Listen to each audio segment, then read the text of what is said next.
Hello, my dear students. Welcome to the classes on economics in everyday life, which is offered by the Department of Economics for College. So, in last couple of weeks, we were discussing about what economics is all about, how the subject economics has evolved over a period of time, and how different economists or different social scientists define economics in a different perspective. Okay, uh, we have seen the wealth perspective, welfare perspective, then scarcity perspective, and last one is the growth perspective. Okay, so today what I'm going to discuss with you is some principles of economics. Okay, so as a student or as a newcomer to economics, okay, you need to understand some of the very basic principles of economics. Okay, so Gregory Mankiw, one of the uh, greatest economist of the nowadays, in his book Principles of Economics, okay, he has put forward the 10 principles of economics. Okay, so the 10 principles of economics is basically discuss how people make the decisions in their day-to-day life. Okay, and how the people are interacting with each other.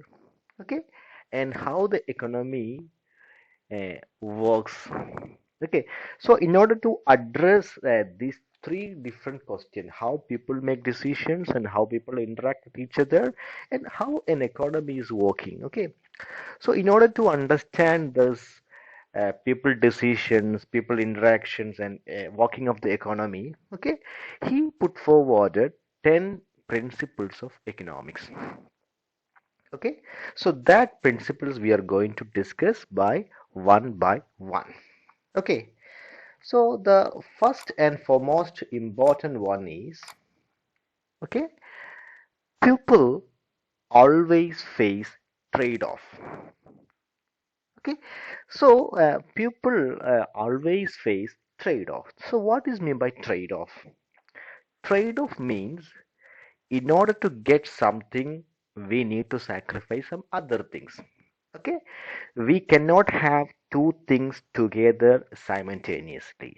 That is what is called a trade-off. Okay, so in economics, trade-off means in order to get something, we need to give some other things, or we need to sacrifice some other things. Okay, we cannot have both. Okay, so in order to term that idea, we are using a word called trade-off.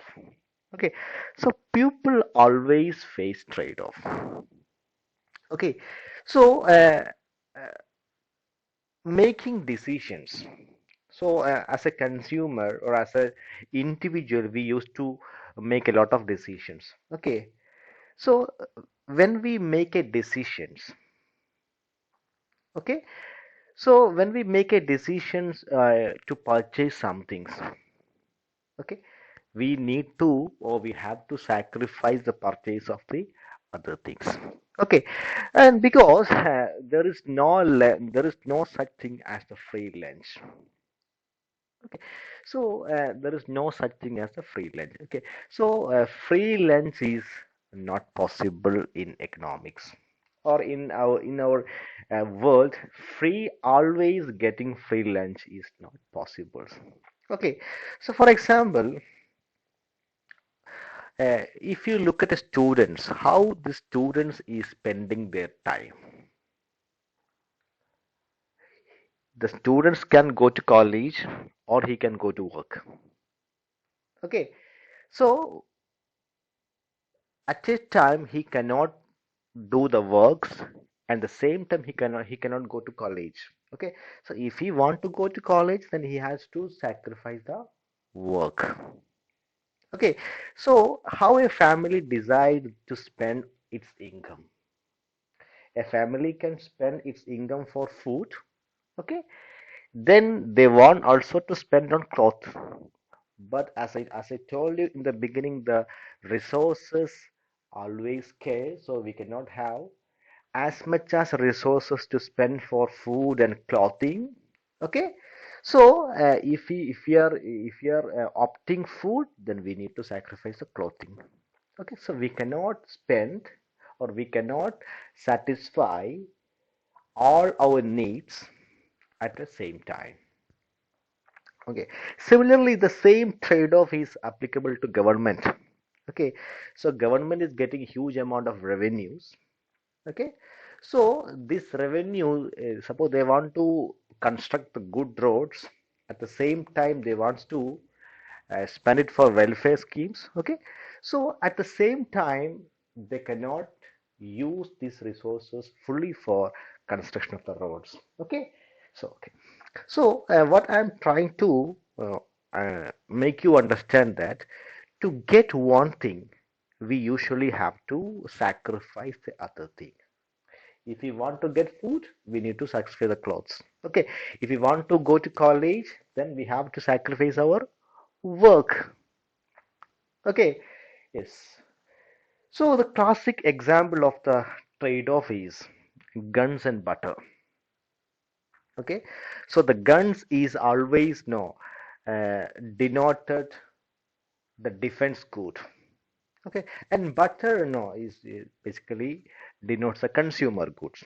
Okay, so for a government, okay, spending for defense, national security is very important. Okay, this is mainly because to protect the national border in nowadays is very important. Okay, similarly, the country or the economy has to produce the consumer good. Okay, like butter, rice, wheat. Okay, so in order to increase the standard of living of the people, the government has to protect the borders using more security forces, more technology. Okay, at the same time, they wants to give good foods to its pupils. Okay, so spending uh, whole amount of resources to defense will prevent us giving good foods to its pupils. Okay, so guns and butter is a trade-off. Okay, then similarly, leisure time and work. We cannot have work and leisure time together. Okay, if we want to work, we have to sacrifice our leisure time. If we want to have leisure time, more leisure time, we need to sacrifice the work. Okay, so that is the most important principle, the first principle of economics. People face trade-off. Okay, all the economic agent face trade-off. People, household face trade-off. A firm face trade-off. Then a industry face trade-off. A government will also face trade-off. Okay, yes. Then a special example of trade-off when we come to the analyze the economy. Okay, uh, a special case of trade-off is the trade-off between efficiency and equality, or what is called equity. Okay, so efficiency and equality are the two desired things that every economy wants. Okay, every economy wants to be efficient, and it has to ensure the equality of the resources. Okay, but efficiency means what? The society is getting the maximum benefits from its scarce resources. That means the scarce resources are effectively and efficiently used. Okay, that is the societies are getting the maximum benefit out of its resources. Okay, then what is meant by equality? Equality means distributing the economic prosperity of the economy of the country fairly among the members of the society. That means its outputs are distributing to all its sections of the people irrespective of their income level. That all people are getting the same things. Okay, so efficiency means maximum benefits from the scarce resources. Okay, equality means all the members of the country or societies are getting the same thing from the economy. Okay, so we know that no, so efficiency as far as the Indian economy is concerned, efficiency means what? All the resources in India are efficiently used. Equality means what? All the people in India are getting the same benefits from the economy, same benefit from the government. Okay, so everyone will be very happy if there is a equality. Okay, everyone's are getting the same amount from the government. People will be very happy. Okay, so the government wants to ensure equality. At the same time, the equality can be only ensured by efficiently using the scarce resources. Okay, but there's a problem here. Efficiency and equality is a trade-off. There's a trade-off between efficiency and equality. For example, tax paid by a wealthy individual. Okay, the wealthy people are paying the tax. Okay, the a person whose income level is above 5 lakh, okay, or his wealth is above the 10 lakh, okay, they are paying the tax in the form of the wealth tax or income tax or corporate tax. Okay, then what the government is doing, the government is distributing this tax revenue, okay, to improve the equality. Okay, but that means higher the people, the government is taxing the wealthy people and it's giving equally to the, all individuals. Okay, but the thing is that here a wealthy people are getting lower incentives. Okay, because they are working very hard and they are not getting anything. It is all these are goes to the poorest pupils. Okay, so they will have a reduction in their incentive to work. Okay, so they will think that why I'm working very hard. Okay, so no need to work very hard because if I work very hard, I need to pay more taxes to the government, and these taxes will go to the other peoples. Okay, so this kind of a uh, activity by the government will lower the incentive for the hard work. And what will happen if the wealthy people are not working? Okay, it will reduce the level of output in the economy.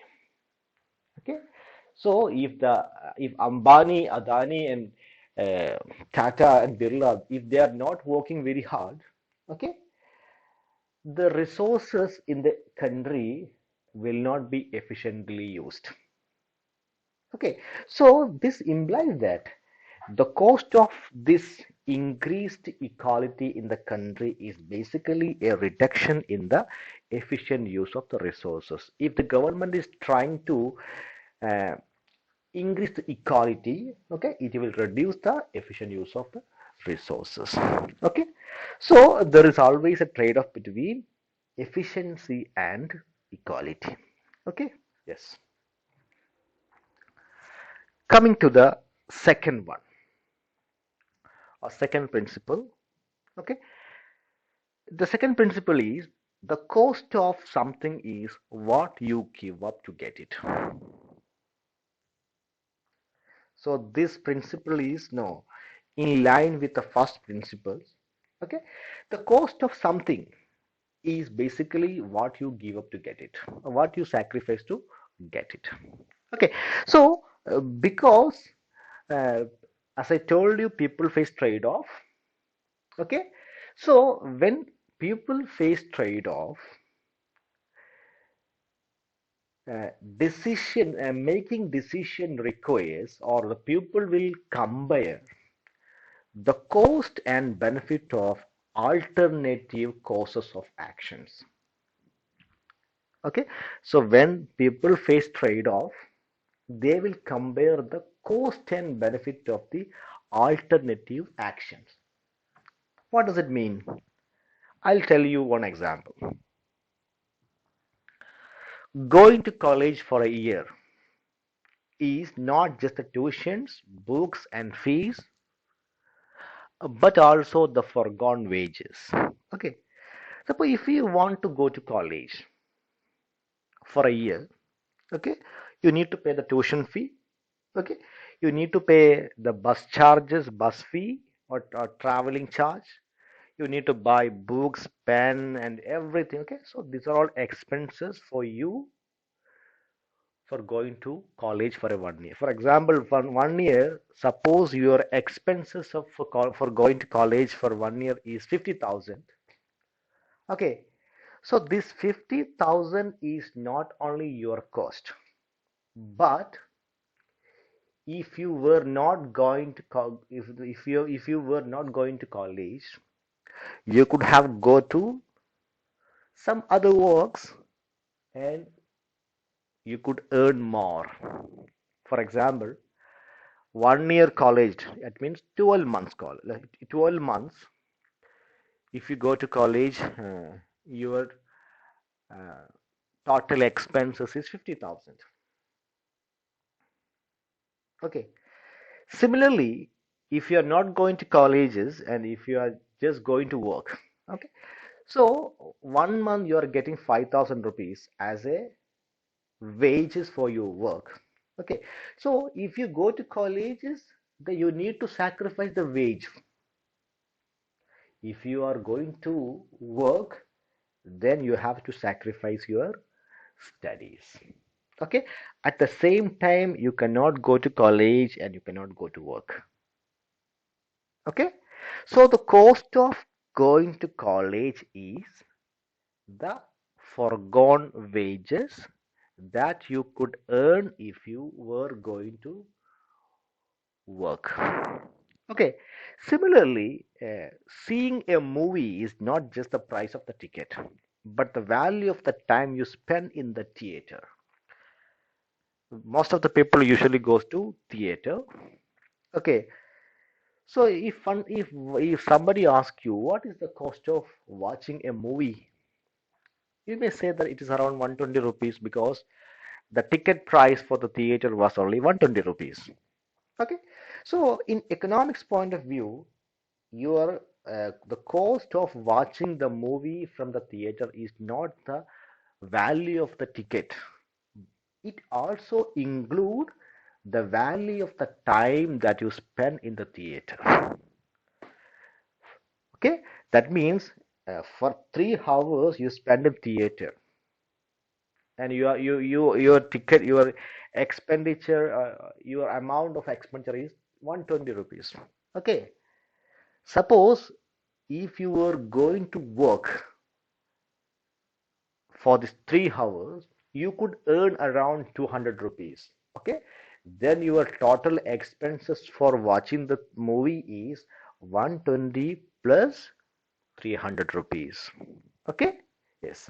So in economics, whenever we measure the cost of something, we always include the cost of the foregone thing or the sacrificed cost. Okay, so this type of a cost in economics is called the opportunity cost, or what is called the alternative cost. Okay, so the opportunity cost is the next best alternative that we forgone when we make a decision. Okay, so people always make trade, always face trade-offs. So when there's a trade-off, you can only choose one thing.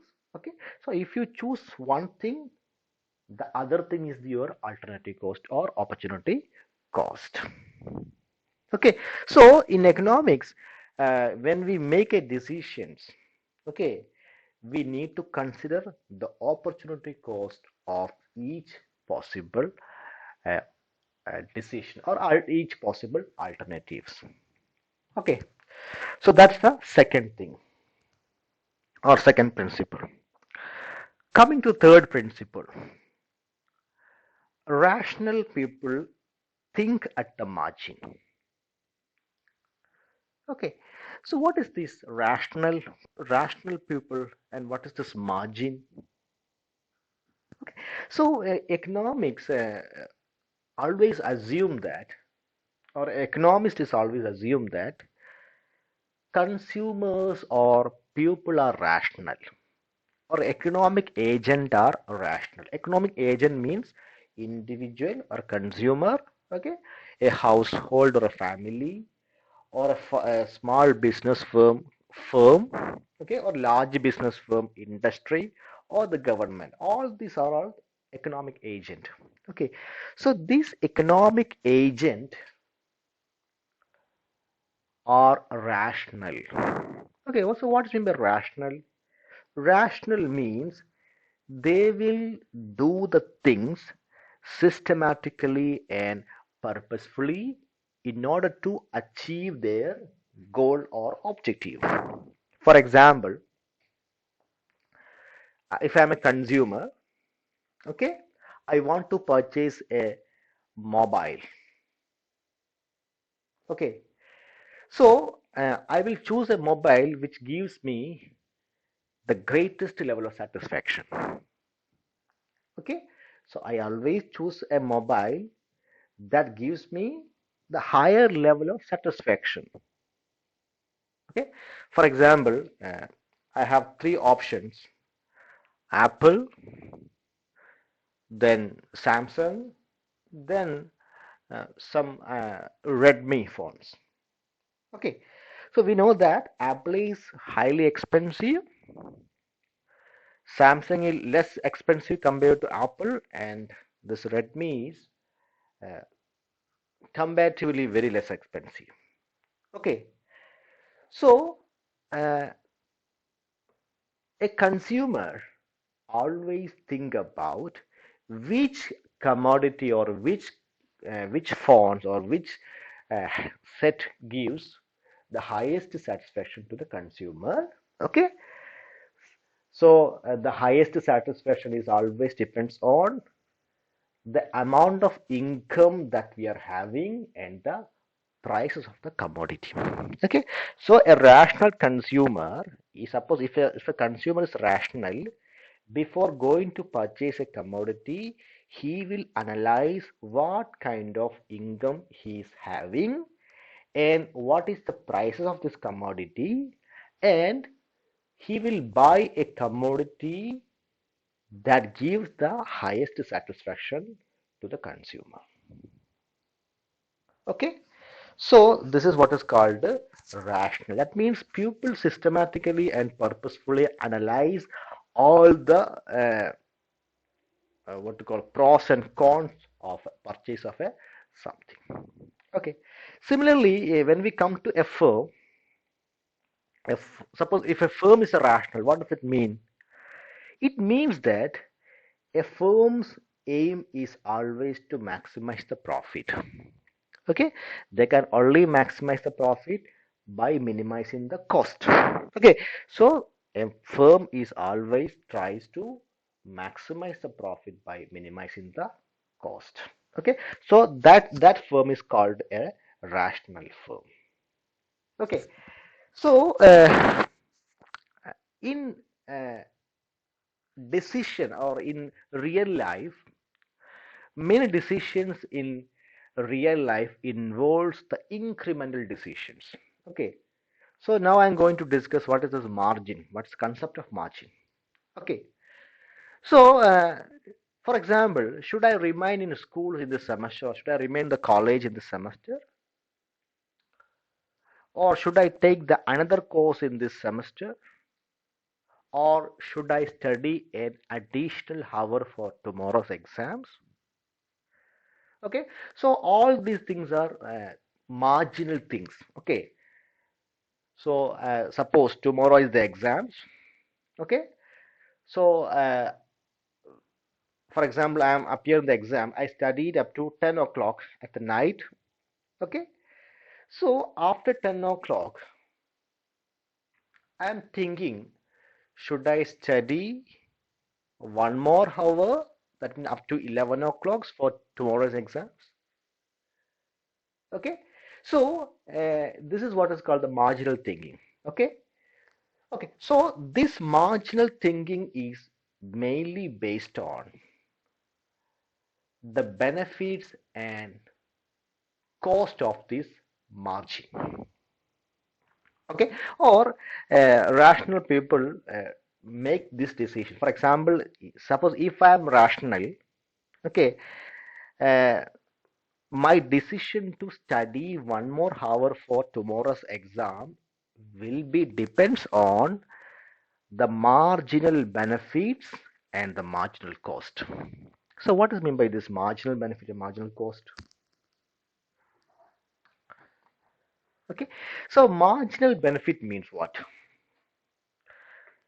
Suppose if I study one more hour, how much additional marks I am going to get from this? Okay, up to 10 o'clock I have studied. Okay, so if I study one more chapter, how much mark I will get the extra, or how much extra mark I will get? Okay, so what is the marginal cost? If I am not spending this time for study, okay, I can go to sleep. Okay, I can go to bed early 1 hour. Okay, so there are marginal benefit and marginal cost. Okay, so if the additional benefit obtained by an additional unit of something, for example, let me take a commodity.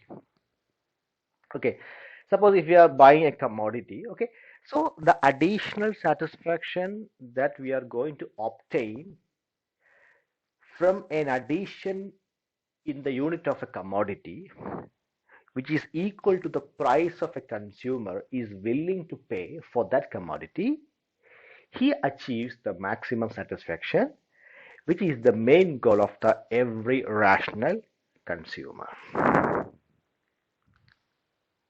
Okay, that means the additional satisfaction obtained by an addition in the unit of a commodity, which is equal to the price that a consumer is willing to pay for that commodity.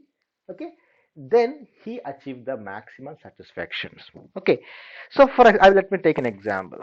Suppose there is a flight, or there's an aeroplane which is flying a 200 seat capacity, okay, which cost the 10 lakh rupees, or 10 lakh dollar. So this means that the average cost of each seat is $5,000.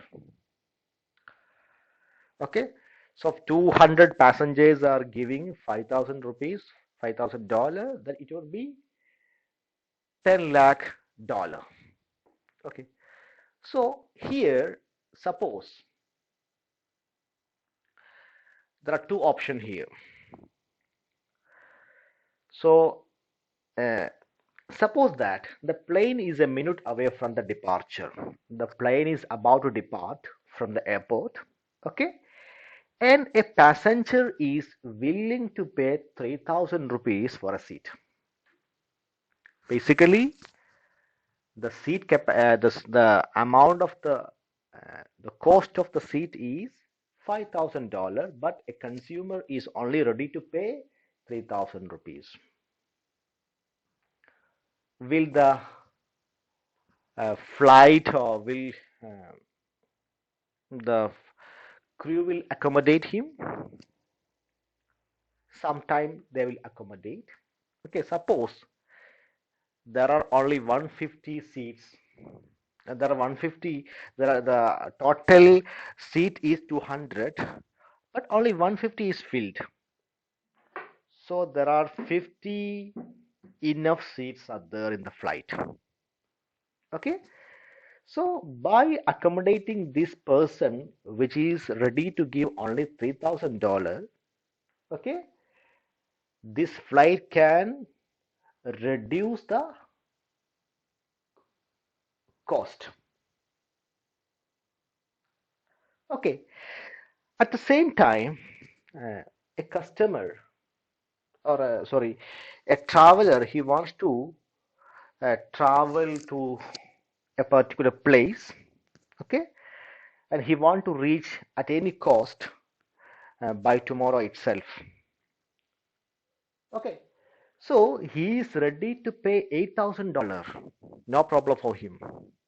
Okay, so this two in these two cases, one first cases the consumer is only ready to pay 3,000 rupees. Okay, there are enough seat in this. There are enough seat in the flight, so the crew will be automatically here. They will be allowed to travel. Okay, in the second time, there are 200 seats, only one or two seats are vacant. Okay, then in this point, the customer or the traveler, now it is his turn. Okay, he want to reach at any cost by tomorrow itself in the destination. Okay, so he is ready to pay at any amount of rupees for the travel. Okay, so in both cases, uh, the flight or the crew member, they are also thinking the margin at the margin. The traveler is also thinking at the margin. Okay, so in both cases, what they will do is they will compare the benefit and cost of this marginal. They will analyze the marginal benefit and marginal cost. That suppose a additional traveler came, what is the cost and what is the benefit? Okay, then if I'm reaching, if a traveler is reaching tomorrow itself in his destinations, what will be the benefit, and for that benefit what amount of cost I need to give. Okay, so this will be compared, and on the basis of this marginal cost and marginal benefit, people will make the decision. Okay, so this is all about rational people think at the margin. Now, fourth principle: people always respond to incentives. Okay, so what is incentive? Everyone know incentives. Incentive is something that induces a person to act, or by offering some rewards to people. Okay, this will change their behavior.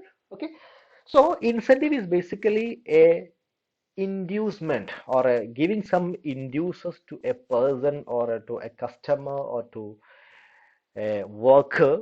Okay, so these incentives will affect the behavior of the individual. Okay, so this is what is called incentives. Okay, so as I told you before, rational people make the decisions by comparing cost and benefit. Okay, they also respond to incentives. People make decision by comparing margin, what's the marginal benefit and what's marginal cost. Okay, so but if they will also respond to incentive. Okay, so the incentive can change the decisions.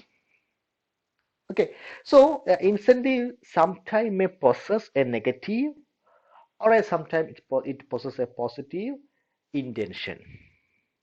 Okay, that means incentive can be for a positive purpose, and it can also be for a negative purpose. For example,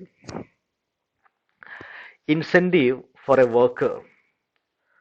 Okay, so if a worker, or if an employee is making uh, good uh, good work. Okay, so due to his work, this amount of sales turnover increased. Okay, so it is a positive. So by increasing the sales turnover, the employer is giving incentive to the employees. Okay, this is basically a positive uh, intention. Sorry, incentive for a positive intention. Okay. Similarly, there will be also a incentive for uh, negative intentions. Okay. For example, putting a tax on a good, say fuel, can induce people to consume it less, which is a negative incentives. Okay. So as we know that the tax for petroleum and petroleum products is basically uh, a negative incentive. Now, coming to the fifth principle, the trade can make everyone better off. As we know that nowadays, almost all the countries in the world are engaging in international trade or internal trade. Okay, so trade is not just like a sports competitions. Okay, so what happening in sport competitions? One team will win and one team will lose, or one team will gain and other team will losses. Okay, so trade is not like that. Okay, so trade, both countries, suppose if India and US is now engaging in trade activities, it will give benefits to both India and US. Okay, so this is happening everywhere. If you take your home, a trade is happening inside your home. Okay, your family is likely to be involved in trade with other families on a daily basis. Okay, then as we know that we most of the family do not build their homes, make their own clothes or grow their own food. Okay, so if you just looking into your family, who build your house? Is it you or your parents? No, it is built by some other individuals or other laborers. Okay, so the cloth that you wear now is stitched by some other individual. It's not by you. Okay. Similarly, the food that you are ate just now or for your breakfast, it is not it is not produced by yourself. Okay, it is produced by some other individuals. Okay, similarly, your parents are working for some individuals. Okay, and some individuals are working for you or for your parents. Okay, so similarly, in the case of country also, uh, countries benefits from trading with one another as well. Okay, similarly, in trade also, two countries are engaging in trade. Okay, both countries will get the benefits. Okay, so how they are getting benefits? Because the trade will allow us to specialize in the products.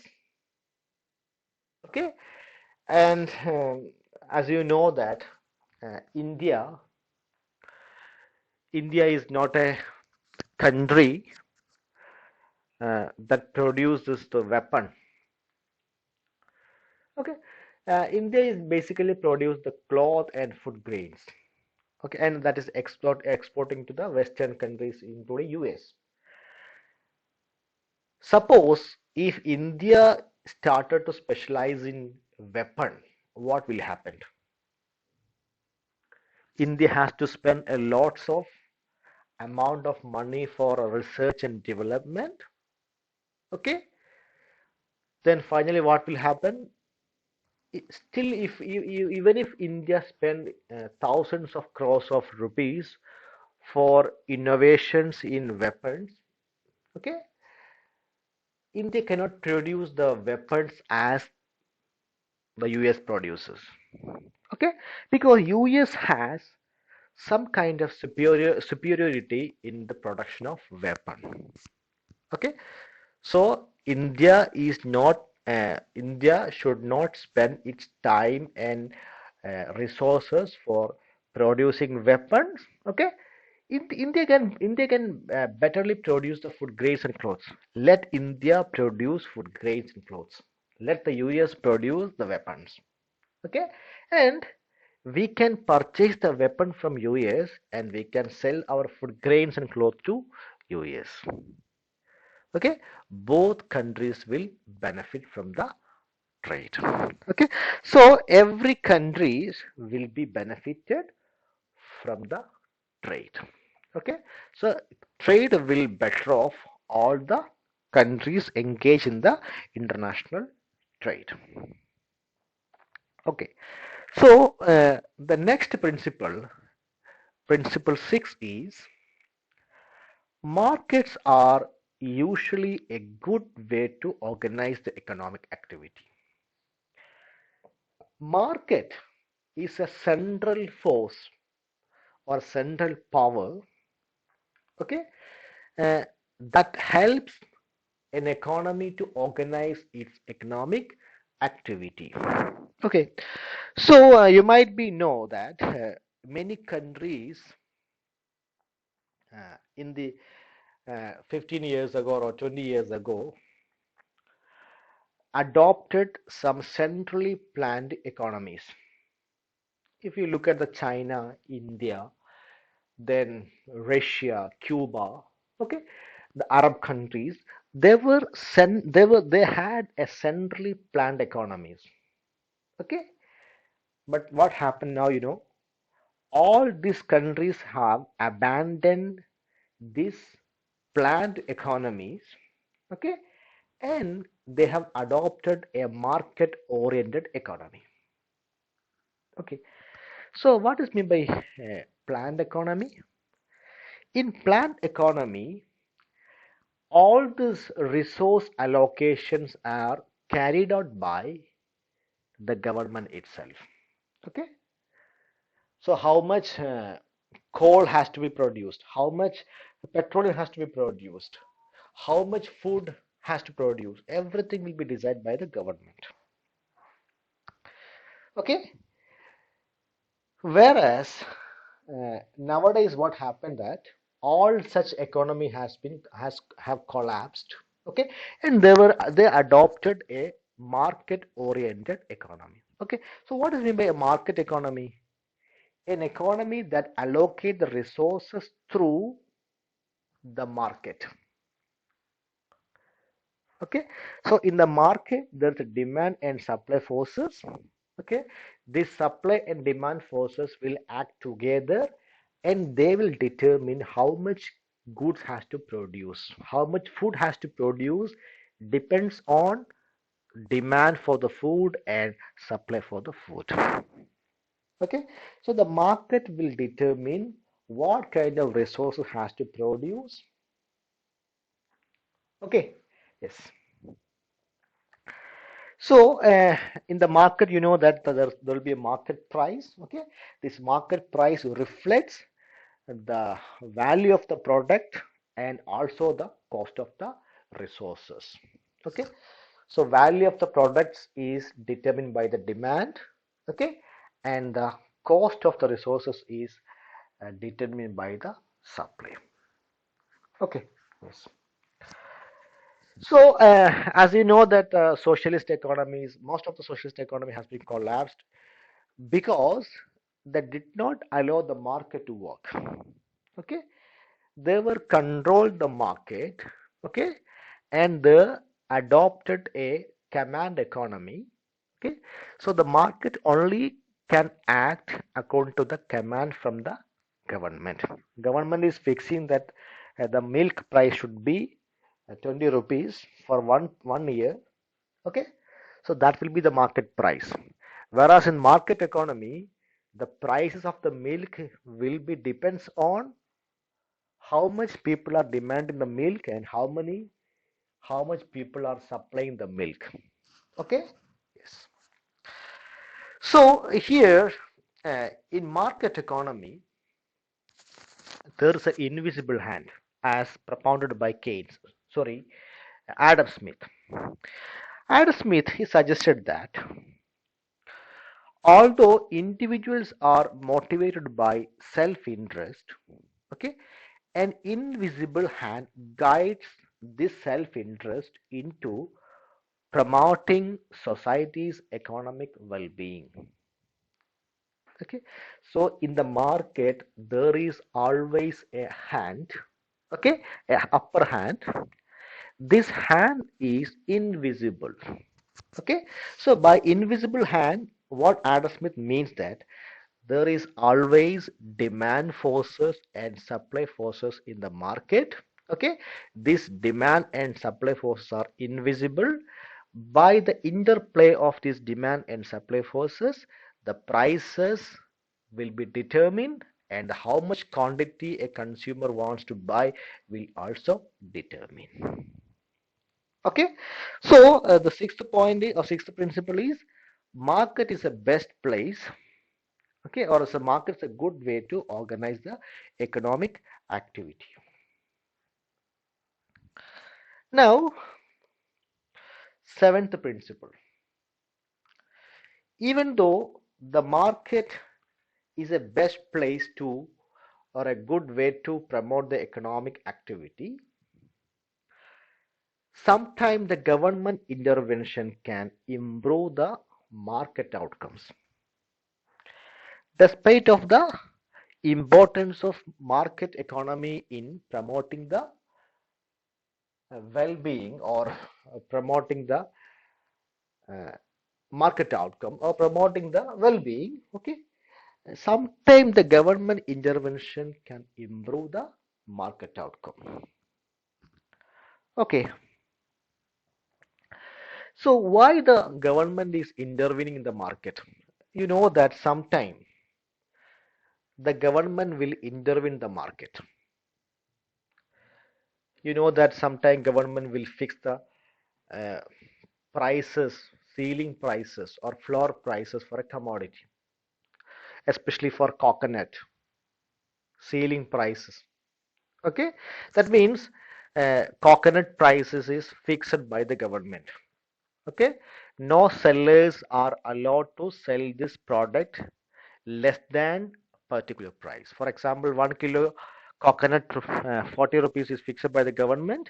No person is allowing to sell or buy the product less than this 40 rupees. Okay, so government is basically interfering the market for two purposes, either to promote of efficiency or to promote the equality. Either the government is intervening the market either for promoting the efficiency. Efficiency means what?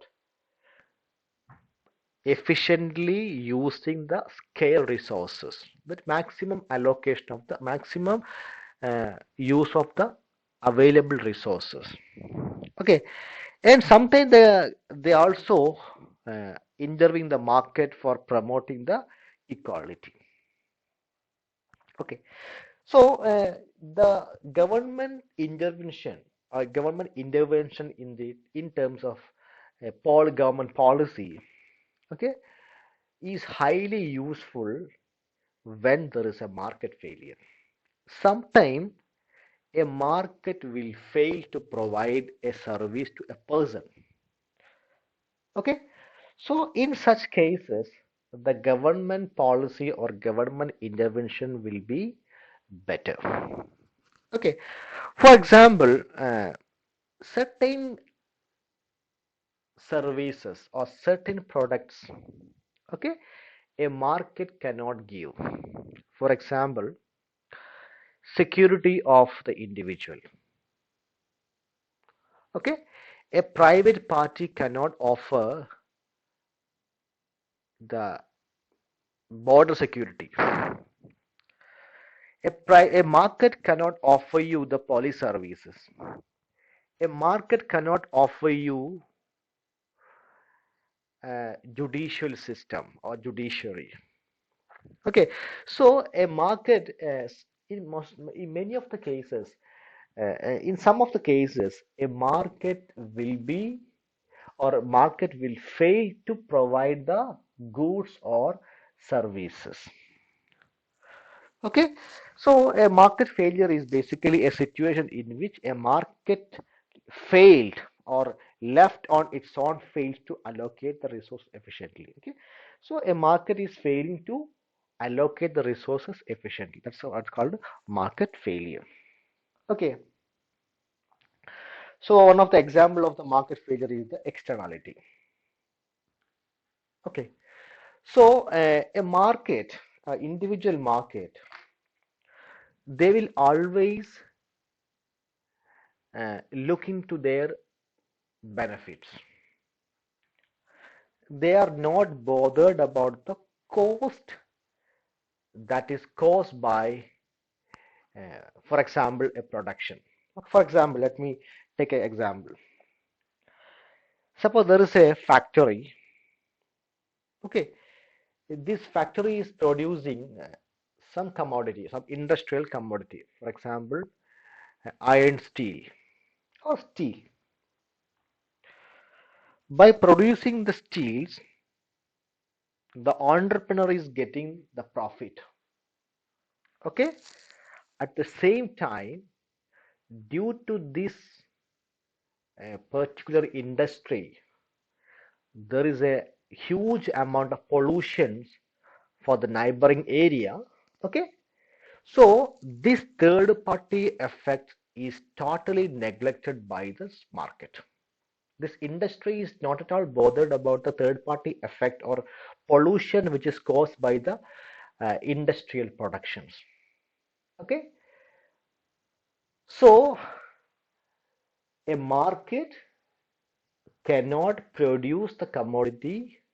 Okay, at the same time they cannot prevent the pollutions. Okay, so at the time of these pollutions, problem of this pollution, the government intervention is highly needed. Okay, similarly, market power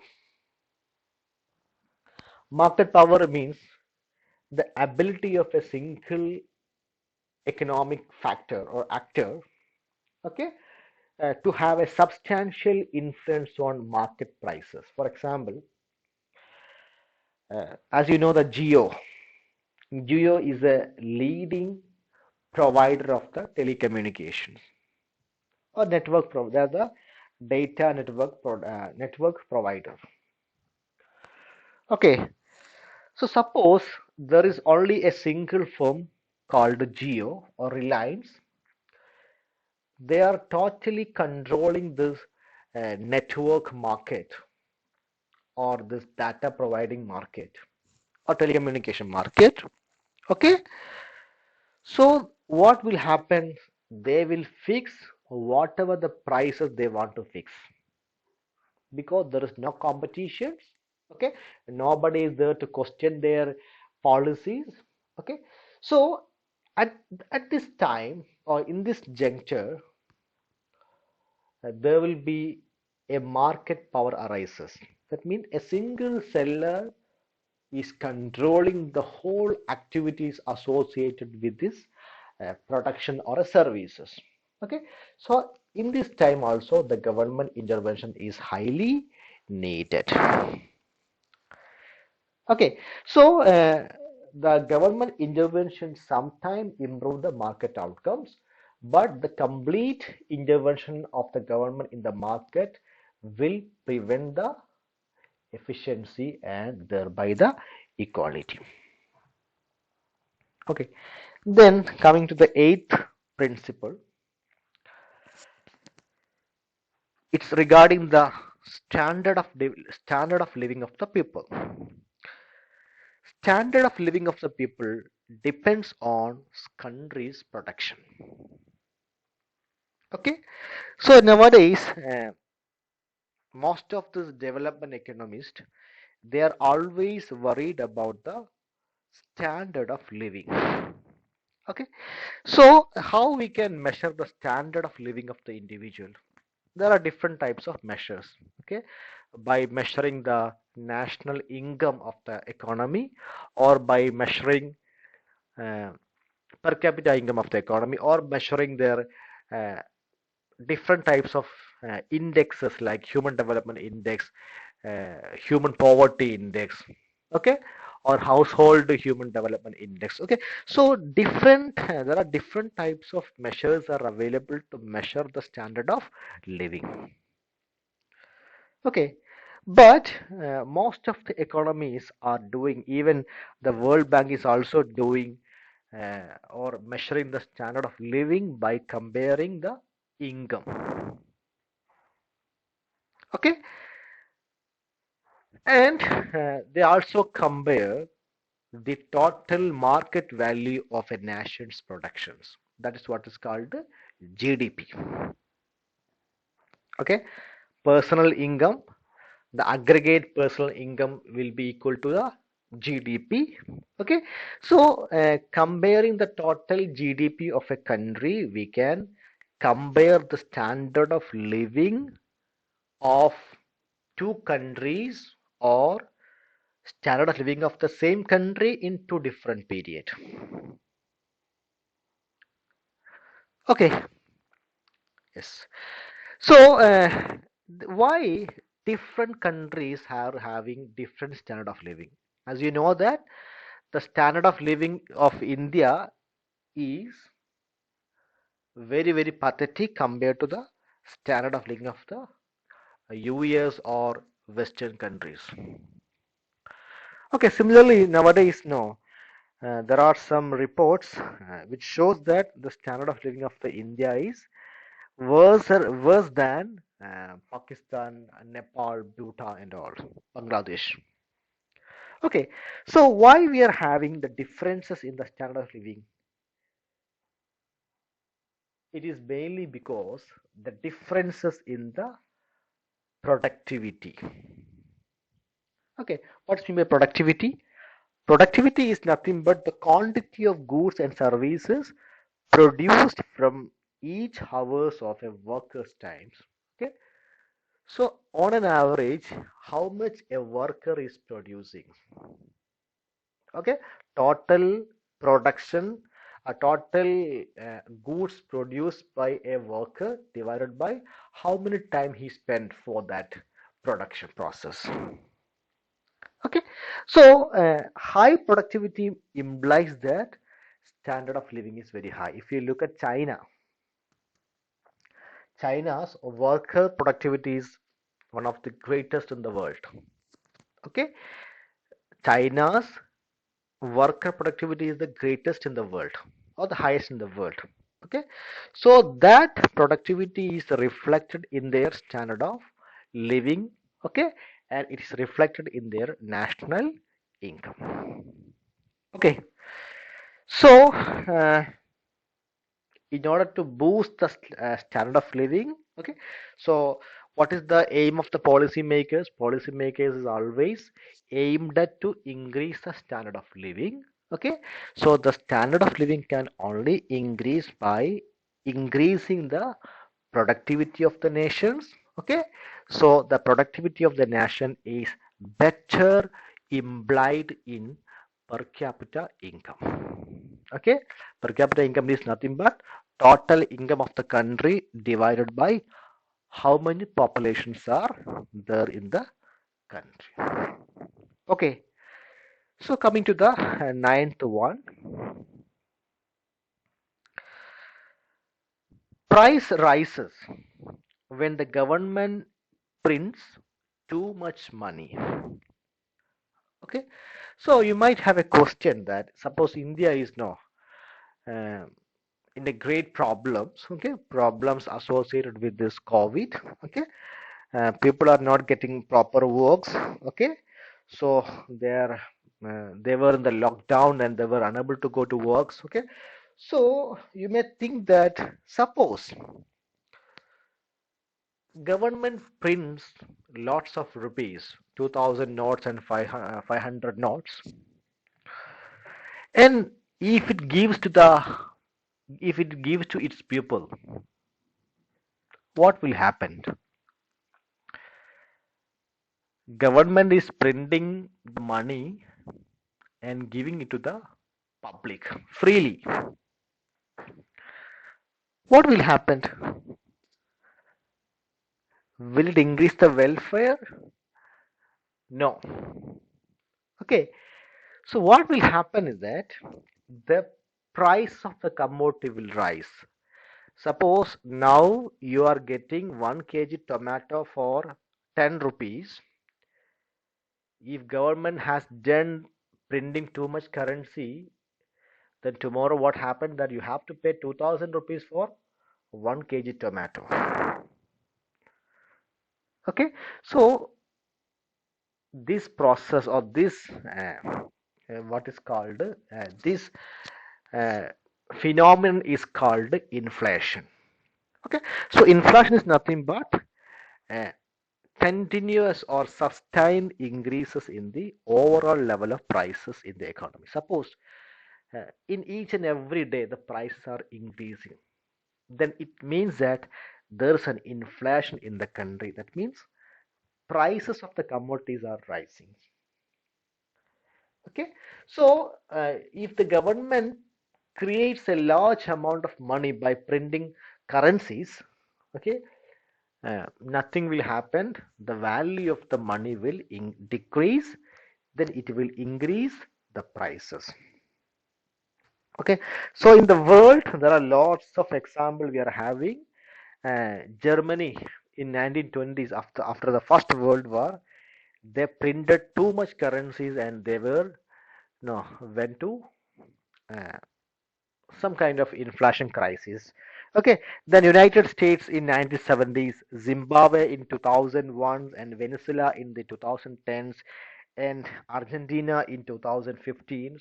Okay, so all such countries are printed too much currencies, and finally, what happened that they ended up in a inflation crisis. That means for 1 kg rice, you need to bring big uh, what called one big boxes of uh, currencies. Yeah, you have to carry it. Okay, so too much currencies or printing too much currencies and giving into the market will finally end up in the inflation crisis. Okay, now the last one. Society faces a short-term trade-off between inflation and unemployment. That means the an economy or a government wants to have less inflation, okay, and more employment.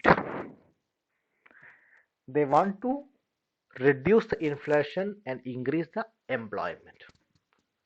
Okay, so this is the one of the a major aim of a monetary economist or a monetary policy. But what happened that in short run, in small period of time, you cannot have both this.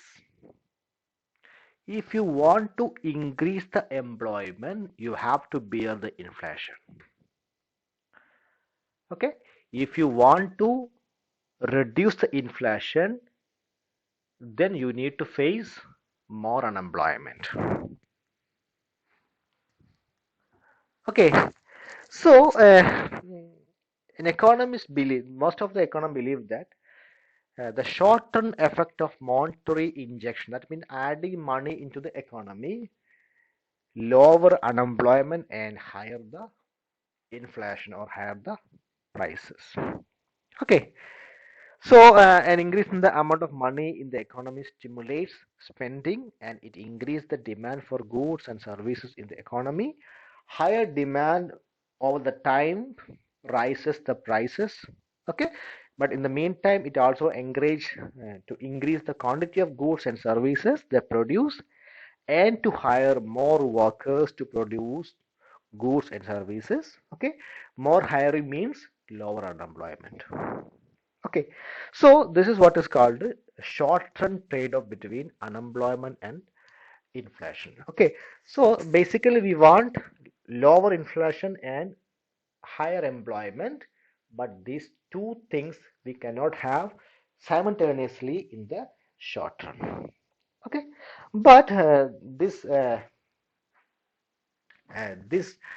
question this kind of a trade-off has been questioned by some economists, and they said that this kind of trade-off is not there in the economy.